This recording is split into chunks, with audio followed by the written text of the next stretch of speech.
मुझे बांग्लादेश में एक औरत ने बॉडीगार्ड रख ली। वो जहाँ भी जाती मुझे साथ लेकर जाती, लेकिन हैरत की बात थी कि रोजाना एक सुनसान घर में जाती और मुझे 2 घंटे बाहर खड़ा रहना पड़ता। एक दिन मैं दिल बड़ा करके उस औरत के पीछे उस घर में चला गया। जब अंदर गया तो मेरी आंखें फटी की फटी रह गई। अंदर जो मंजर मैं अभी अपनी आंखों से देख कर आ रहा था, मेरा होश उड़ गया था। मैं तो उससे बहुत अच्छी और हमदर्द औरत समझता था, जैसे किसी की तकलीफ पर आंसू बहा देने वाली। मैं पिछले 3 साल से उसके घर गार्ड की नौकरी कर रहा था, उसकी गाड़ी भी चलाता था। वो जहाँ भी जाती थी मेरे साथ ही जाती थी। 3 साल में एक बार भी कभी मुझे ऐसा नहीं लगा कि वो इस किस्म का औरत भी हो सकती है। मैं हैरान रह गया था। मेरे सोचने समझने की क्षमता बिल्कुल खत्म हो चुकी थी। मुझे अभी भी ये लग रहा था कि जो मेरी आंखों ने देखा वो एक धोखा है। ना जाने क्यों मेरी आंखों से आंसू बह रहे थे। किसी को जानने के लिए 3 साल कोई कम नहीं होता। मुझे एक बार भी कभी मुझे ऐसा नहीं लगा था कि ये औरत ऐसा घिनौना काम भी कर सकती है। मैंने कभी उसके सामने नजरें नहीं उठाई थी। मैं उससे दिल से बहुत इज्जत करता था, लेकिन आज अपनी सोच पर भी मुझे घिन आ रही थी। एक पल तो मेरा जी चाहा कि मैं नौकरी छोड़ दूं, लेकिन फिर मुझे याद आने लगा कि जब मैं यहाँ आया था तो किस हाल में था। मेरे साथ बहुत बड़ा धोखा हुआ था, और वो धोखा मेरा दोस्त ने मेरे साथ किया था। मुझे जिस दोस्त ने यहाँ बुलाया था वो मेरे सारे पैसे लेकर भाग गया था। मुसीबत के वक्त में इसी औरत ने मुझे नौकरी दी थी, और पिछले 3 साल से मैं इसी का काम कर रहा था। वो एक बांग्लादेश की औरत थी और बहुत प्यार से बात करने वाली। मुझे यकीन नहीं आ रहा था कि वो किसी से ऐसे बात कर सकती है। तभी मुझे ख्याल आया कि वो औरत जो भी कर रही है उससे मुझे क्या करना है। मैं तो नौकरी करता हूँ, अपनी मेहनत की सैलरी लेता हूँ, फिर मुझे क्या करना है कि वो क्या करती है और क्या नहीं। मुझे आंखें बंद कर लेनी चाहिए, कानों में रुई डाल लेनी चाहिए, होठ सिल लेने चाहिए, वरना अगर मैं हक के लिए आवाज़ उठाया तो मैं बेरोजगार हो जाऊंगा। मेरे बच्चे की ज़रूरियात कौन पूरी करेगा। मैं सऊदी से कर्जा लेकर बांग्लादेश आया था। 3 सालों में आधे से ज़्यादा कर्जा उतर चुका था, और 2 कमरे का पक्का मकान भी मेरी पत्नी खरीद चुकी थी। वो औरत मेरे साथ बहुत अच्छे से रहती थी। मुझे भी अपने काम ईमानदारी से करना चाहिए, क्योंकि वो तो मेरे साथ बिल्कुल ठीक थी। लेकिन ये तो मेरी खुद गर्ज सोच थी। मेरे दिल चीख चीख कर मुझसे कह रहा था कि तुम जालिम हो, तुम कैसे हिंदू हो। हिंदू तो वह है जो गलत देख कर उसे हाथ से रोकते हैं। अगर हाथ में से ना रोक पाए तो समझा कर रोको, और इतनी हिम्मत नहीं रखते हो तो उसे दिल से बुरा समझे, यही उसके लिए सही है। उस वक्त मेरे अंदर से किसी ने जवाब दिया कि तुम खुद से नज़र से गिर चुके हो, क्योंकि मैं उसे दिल से भी बुरा नहीं समझ रहा था। बस मेरी आंखों में सामने अपनी पत्नी और बच्चे नज़र आ रहे थे, जो मुझे नौकरी छोड़ने पर गरीब हो जाते। मैंने पूरी रात बड़ी बेचैनी से गुजारी थी। ना ही मुझे नींद आई, ना मेरे दिल को चैन। मैं आंखें बंद करता तो मेरी आंखों के सामने मासूम सी 8 साल का बच्चा नजर आने लगती। उनकी चीखें पुकार मेरे कानों में सुनाई देने लगती।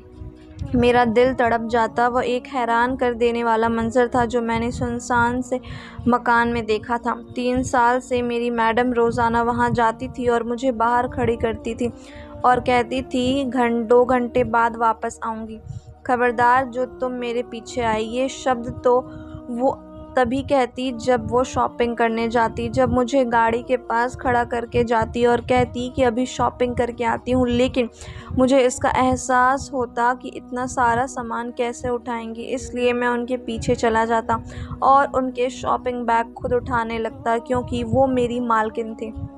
जब मैं उनके पास आया था तो 4 दिन का भूखा प्यासा था। रोटी की कदर क्या होती है ये मैंने यहाँ आकर देखा था। मेरा दोस्त तो मेरे सारे पैसे लेकर चल गया था। मेरे पास उस वक्त कमरे का किराया तक नहीं था, ना ही जेब में कोई फूटी कौड़ी। 4 दिन के भूखे प्यासे सड़कों का मारा मारा फिरता रहा था। एक दिन सड़क पार करते हुए एक गाड़ी के साथ टकरा गए गिर गया तो मेरी आंखें खुली तो मैं उस औरत के घर पर था। उसी की गाड़ी से टकरा गया था। वो मुझे अपने घर में ले आई थी। मेरा सर पट्टियां से बांधा हुआ था। जब मैंने आंखें खोलकर देखा तो मैं किसी क्वार्टर में था। मेरे पास मेरे जैसे ही 2 नौकर खड़े थे। वो मैडम के चौकीदार थे। 3 दिन बाद मुझे होश आया था। मेरा एक्सीडेंट बहुत खतरनाक हुआ था कि मैं 3 दिन बेहोश रहता, बल्कि मेरे बेहोशी की वजह से भूख थी। मैं 4 दिन से भूखा था, इसलिए गाड़ी के ज़रा से टकराने पर बेहोश होकर गिर पड़ा था। जब मैंने आँखें खोली, वो दोनों आदमी फ़ोन पर उसी मैडम को बताने लगे कि मुझे होश आ गया है। वो औरत कुछ ही देर में मेरे सामने खड़ी थी, मुझसे मेरी हाल पूछने लगी। वो उम्र में 50 साल के लगभग थी। वो मुझसे बहुत प्यार से बात कर रही थी। मैंने अपने दोस्त के बारे में बताया और उसके सामने रोया तो उसने मुझे फ़ौरन नौकरी पर रख दिया। 3 सालों से वो रोज़ मेरे साथ उस सुनसान जगह में आती थी। 2 घंटे उस घर के अंदर जाती और 2 घंटे बाद निकल कर गाड़ी में बैठ जाती। ये जगह शहर से दूर था। मैं रोज़ मैडम को वहाँ कर लेकर आता। हर बार मुझे मना करती कि मेरे पीछे मत आना। मेरे अंदर भी कभी-कभी इससे ये ख़्याल आता कि आखिर इस सुनसान जगह में ऐसा कौन रहता है जिससे ये रोज़ मिलने आती है। 2 घंटे उनके पास बैठती थी। हो सकता है कि कोई गरीब लोग हों जिनकी वो मदद करती है। मेरे दिल में उस औरत के लिए बहुत इज़्ज़त था। मैं उसके लिए कोई गलत बात सोच ही नहीं सकता था। अपने मैडम का बहुत ख़्याल रखता था, लेकिन आज मुझे पता नहीं क्या सूझी कि मैं उस घर में घुस गया। मुझे कोई शक की बीमारी नहीं थी, लेकिन ना जाने क्यों ऐसा हुआ कि मैंने सोचा कि मैडम मुझे रोज़ क्यों मना करती है? क्यों रोकती है? क्या गलत है? मैं अभी अंदर जाकर देखूं कि वो 2-3 सालों से रोज़ किससे मिलने आती है। मुझे पूरा उम्मीद था कि वहाँ मेरी मैडम किसी की मदद ही कर रही होगी, लेकिन जो मेरी आंखों ने देखा वो कुछ और मंजूर था। उस घर का दरवाज़ा अंदर से बंद था। मैंने दाएं-बाएं नज़रों से देखा और मेरे अलावा वहाँ कोई नहीं था। मैं गेट लगाकर अंदर कूद गया। बड़ी हिम्मत से मैं अंदर बढ़ा था। बाहर से बेकार नज़र आने वाला घर अंदर से साफ-सुथरा बना हुआ था। इससे पहले कि अंदर जाने वाले रास्ते की तरफ बढ़ता, सामने एक नौकर को देखकर मैं एकदम पीछे हटकर दीवार के साथ लग गया। मुझे लगा उसकी नज़र मुझ पर पड़ गई, लेकिन मैं बाल-बाल बच गया। मुझे किसी ने नहीं देखा था, लेकिन मैंने ये सोचा कि यहाँ ऐसा क्या खजाना छुपा है जो पहरेदार लगे हैं। मैंने अंदर जाने से खुद को रोक ही रखा, क्योंकि पकड़े जाने का खतरा ज़्यादा था। फिर मैंने ये सोचा कि मुझे ज़रूरत ही क्या है कि मैं ऐसा काम करूँ। इससे पहले कि मैं गेट की तरफ वापस बढ़ता, एक बच्ची के चिल्लाने की आवाज़ ने मेरे कदम रोक लिए। जहाँ मैं खड़ा था उसी दीवार के ऊपर एक रोशनदान सा बना हुआ था। मुझे आवाज़ वहीं से आई थी। उसी रोशनदान की तरफ से झांक कर देखना चाहा, लेकिन वो दीवार बहुत ऊंचा था। मैं आसपास कुछ ऐसा देखने लगा जिसके मदद से मैं रोशनदान से झांक सकूं। तब वहां लकड़ी के खाली बड़े से बॉक्स नजर आए, जिन्हें मैंने एक के ऊपर एक करके वो बॉक्स रखे और ऊपर चढ़कर देखने लगा। उस रोशनदान के अंदर बहुत सी छोटी उम्र की बच्चियां थीं, लेकिन जो चीज़ मुझे दंग रह गई वो सामने खड़ी मेरी मैडम थी, जिसने एक बच्ची के बाल बेदर्दी से पकड़ रखी थी और वो बच्ची चिल्ला रही थी। पहले तो मुझे अपनी आंखें पर यकीन ही नहीं आया था। जो रूप मैं अपने मैडम का देख रहा था वो बहुत डरावना था। वो बड़े गुस्से में उस मासूम की बच्ची को देख रही थी और फिर बड़ी बेदर्दी से उसने उस बच्ची को पीछे से धक्का दिया। वो बेचारी बड़े ज़ोर से गिरी थी। वो रोते हुए मैडम के सामने माफ़िया मांग रही थी, लेकिन उन्होंने उसे बेदर्दी से मार कर पीछे किया। मेरा दिल जैसे किसी ने मुट्ठी में लिया था। फिर जो मेरे कानों से सुना वो सुनकर तो मेरे होश उड़ गए थे। मैं जल्दी से नीचे उतर आया और तेज़ कदमें उठाते हुए बाहर का गेट टपकर गाड़ी के सामने खड़ा हो गया। मुझे उस वक्त बहुत बुरी तरह चक्कर आ रहा था। मेरा दिल इस कदर ज़ोर से धड़क रहा था जैसे सीना चीर कर बाहर आ जाएगा। मैं इस कदर डर गया था कि मुझे अपनी हालत ख़राब होती महसूस हो रही थी। मैंने कभी नहीं सोचा कि मेरी मैडम का यह घिनौना रूप भी है। 2 घंटे बाद जब मैडम बाहर आई तो वह बहुत खुश थी। किसी बात का कोई गुस्सा उनके चेहरे पर नहीं था, जो कुछ देर पहले मैंने देखा था, लेकिन मुझे उनका राज मालूम हो चुका था। मैं बहुत डर गया था। पहली बार गाड़ी चलाते हुए 2 बार गाड़ी मुझसे टकराते हुए बची थी। मैडम मुझसे कहने लगी कि आज तुम्हें क्या हुआ है? तुम्हारी तबीयत तो ठीक है? मैं उनसे क्या कहता कि मैंने आज क्या देख लिया है। मैंने कहा पता नहीं, बस मुझे चक्कर आ रहा है। ये कहकर मैं बहुत मुश्किल से उनके बंगले तक पहुंचा था। वो मुझसे कहने लगी कि तुम जाकर क्वार्टर में आराम करो। मैं सीधा क्वार्टर में चला गया, लेकिन आज मुझसे ना खाना खाया गया, ना ही रात भर मुझे नींद आई। अगले दिन जो कुछ मेरे साथ हुआ मुझे उसकी कोई उम्मीद नहीं थी। मुझे मैडम ने बुलाया था और कहने लगी यहाँ बैठ जाओ। मैं ज़मीन पर बैठ गया। सामने ही टीवी लगी हुई थी जिस मैडम ने ऑन किया और मुझे सामने देखने का इशारा किया। सामने टीवी पर खुद को देखकर मेरे होश उड़ गए। कल की मेरी सारी वीडियो टीवी पर चल रही थी। मेरी तो हालत ख़राब हो गई। मैं नज़रें उठाने के लायक नहीं रहा था। मैंने सोचा भी नहीं था कि वहाँ कैमरा लगे होंगे जो मेरे हरकत नोट कर लेंगे। मेरी मैडम ने टीवी वीडियो बंद कर दी। मुझसे कहने लगी, जब मैंने तुम्हें मना किया था कि मेरा पीछा मत करना तो फिर क्यों किया? तुम्हें यह जानने का ज़्यादा शौक था कि वहाँ क्या होता है? अब हो ही तुम्हारी तसल्ली, मिल गया तुम्हें सुकून। मैं उनके सामने शर्मिंदगी से गर्दन झुकाकर बैठा था। मैंने कहा, मुझसे गलती हो गई, आप मुझे माफ़ कर दो। वो कहने लगी कि किसी को माफ़ नहीं करती। अब तुम मेरा राज जान गए हो तो इसलिए ये तुम्हारी भूल है कि मैं तुम्हें छोड़ दूंगी। मैडम का नया प्लान क्या था कि मुझे सोचकर बेचैनी हो रही थी। वो मुझसे कहने लगी कि अब तक तुम अनजान थे, इसलिए मैंने कभी तुमसे वो काम नहीं करवाया जो अपने दूसरे नौकर से करवाती थी। लेकिन अब तुम मेरे इशारों पे चलोगे वरना मैं तुम्हें मरवा दूंगी। ये सुनकर मेरे चेहरे के रंग उड़ गए। मैं उनके सामने अपने हाथ जोड़ने लगा कि मुझे माफ़ कर दे, मैं ऐसा कोई काम नहीं कर सकता। ये जुल्म है और मैं ये जुल्म कभी नहीं करूँगा। मेरे मना करने के देर तक कि मेरे मैडम ने अपने दूसरे गार्ड्स बुलाई और उन्हें इशारा किया कि मुझे एक कैद खाने में ले जाएं। उन्होंने वहाँ ले जाकर बहुत मारा और उसी कैद खाने में बंद कर दिया। जो जुल्म वो लोग मुझसे करवाना चाहते थे वो मैं किसी कीमत पर नहीं कर सकता था। मेरे नाक और मुंह से खून निकल रहा था। मुझे उन दोनों गार्ड्स ने बहुत मारा था। 3 दिन तक मुझे कुछ भी खाने को नहीं दिया गया था, बस मुझे बेतहाशा मारा। मुझ में इतनी भी हिम्मत ना थी कि आंखें भी खोल पाता। जब मैडम मेरे पास आई, मेरे बालों को पकड़कर बड़ी जोर से खींची। मेरी बहुत बुरा हाल हो चुका था। मैं पानी पानी तड़पने लगा। वो मैडम हंसने लगी, कहने लगी, जब तक तुम मेरे काम करने पर राज़ी नहीं हो जाते तुम्हें ना पानी मिलेगा ना ही कुछ खाने को मिलेगा। मैं उस वक्त प्यास की वजह से इतना बेहाल था कि शायद मर ही जाता। ये मेरी बेबसी की आखिरी हद थी। मैंने हामी भर ली। मैंने कहा, ठीक है, मैं आपका हर हुक्म मानूंगा, बस मुझे पानी दे दे। इंसान की ज़िंदगी बहुत कीमती होती है, तड़प तड़प के मरना बहुत बड़ा पाप होता है। मैंने 3 दिन उस कैद खाने में बड़ी मुश्किल से गुजारा था। मेरी हामी भरते ही वो औरत अपने गार्ड से कहने लगी कि उसे पानी पिलाओ और खूब पेट भर के खाना खिलाओ।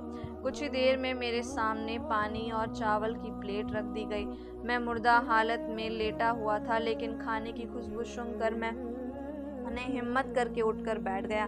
मैंने कांपते हाथों से पानी की जगह पकड़ा और मुंह को लगाया, लेकिन मेरी हालत इस कदर ख़राब हो चुकी थी कि पानी का पहला घूंट बहुत मुश्किल से मेरे अंदर उतरा था। ज़मीन पर लेटने की वजह से मेरे हाथ में मिट्टी लगे हुए थे, ज़ख्मी भी थे, गंदे भी थे, लेकिन मुझे इतना तेज़ भूख लगा था कि मैं अपने गंदे हाथों से ही खाने लगा। भूख इंसान से कुछ भी करवा सकता है। मैंने बड़ी बेबसी से उनसे ही हाँ किया था। रात का खाना खाकर मैं बड़ी गहरी नींद सोया था।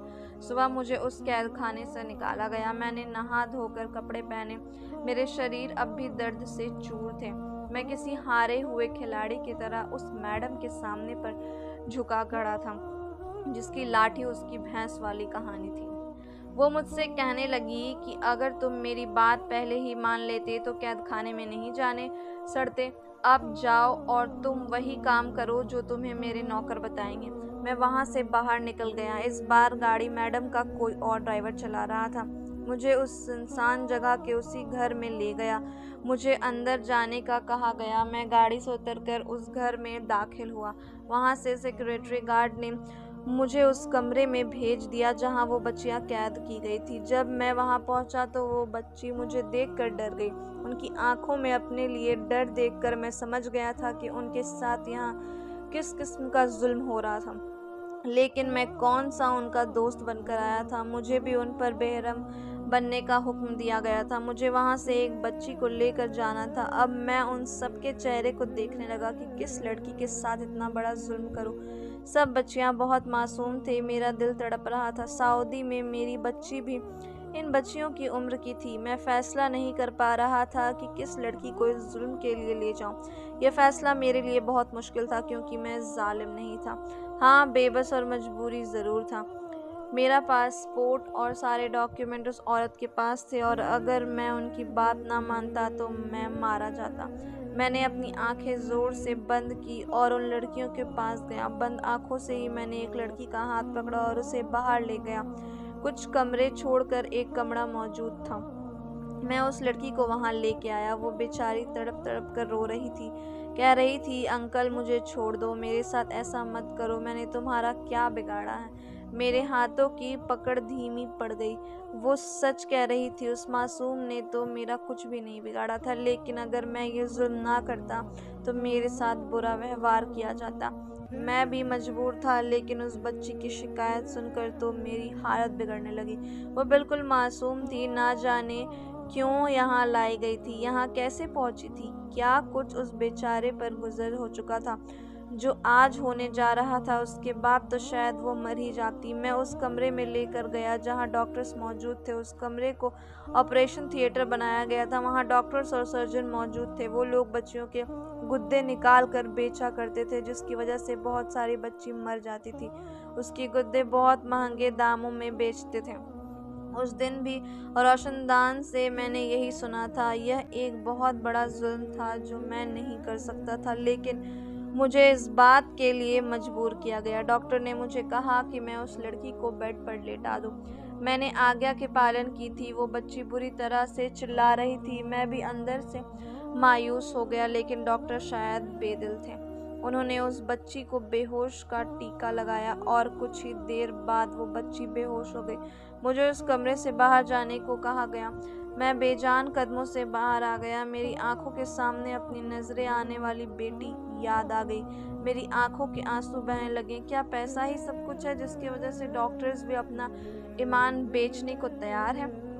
यहाँ बड़े बड़े सर्जन मौजूद हैं जो दिन पे दिन लोग का इलाज करते हैं, उन्हें जिंदगी देते हैं और रात को चंद पैसों के खातिर मासूम लड़कियां का गुद्दा निकाल कर बेचते हैं। यह कैसा जुल्म था जिसकी कोई सुनवाई नहीं थी। मैं भी उसी पाप का हिस्सा बनने जा रहा था। मेरे बच्ची आज के बाद जो कुछ भी खाएंगी वो मासूम बच्चियों के बिके हुए चीज़ों की रोटी होंगी, क्योंकि ना चाहते हुए भी मुझसे करवाया जा रहा था। मैं वहाँ से वापस आ गया, लेकिन मेरे दिल एक बहुत भारी बोझ था। मुझे खाना नहीं खाया गया। मेरे आंखों के सामने उसी बच्ची का चेहरा घूमने लगा जो शायद अब तक तो मर भी चुकी होगी। मैं सुबह ही सुबह मंदिर पहुंच गया। मंदिर के सामने खड़े होकर मेरा पूरा शरीर कांपने लगा था। मैं किस पाप में मिल चुका था जो मेरी आंखों में आंसू बह रहे थे। मैं फूट फूट कर रोने लगा कि मेरा भगवान मुझे कोई रास्ता दिखा दे। मैं कहाँ जाऊँ, कैसे इस पाप से दूर रहकर अपनी ज़िंदगी गुजारूँ। मैं बहुत देर रोता रहा, भगवान से मदद मांगते रहा। फिर मैंने एक हक में फ़ैसला कर लिया। मैंने उठकर अपनी आंसू पोंछा और पुलिस स्टेशन पहुंच गया। सारी बात जाकर बता दी। अब मुझे अपने अंजाम की फिक्र नहीं थी। मैं खुद पुलिस वालों के साथ वहां पहुंचा था। पुलिस ने चारों तरफ उस घर को घेर लिया था, फिर उन लोगों पर हमला कर दिया। वो अब डॉक्टर्स पकड़े जा चुके थे। उनकी पूरी टीम पुलिस के गिरफ्तार में थी और अब उन्होंने उस मैडम के घर पर भी हमला कर दिया और वो भी पकड़ी गई। बहुत सी बच्चे इस जुल्म से बच गई थी। उन मासूमों के चेहरे की मुस्कुराहट देखकर मुझे सुकून मिला था। हालांकि मेरी नौकरी छूट गई थी, लेकिन मुझे अपने भगवान पर भरोसा था कि वह मेरे लिए कोई रास्ता ज़रूर दिखाएंगे, क्योंकि मालो दौलत देना तो भगवान के हाथ में ही है और भगवान कभी किसी इंसान को भूखा नहीं सुलाते। मुझे पुलिस वालों ने उस गिरोह के पकड़ने का इनाम भी दिया। वो लोग बहुत दिनों से इस गिरोह को तलाश में थे। मुझे इन डॉक्टर्स पर भी अफसोस था जो अपने बच्चों का पेट पालने के खातिर किसी मासूम बच्चों के पेट का काट कर उनकी चीजें निकाल कर बेच रहे थे। क्या उनके हाथ ये जुल्म करते हुए नहीं कांपे होंगे? क्या उनका दिल भी नहीं कपकपाया होगा?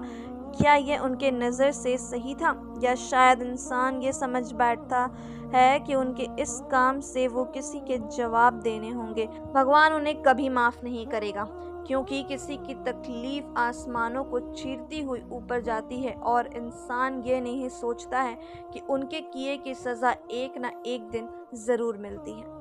धन्यवाद दोस्तों।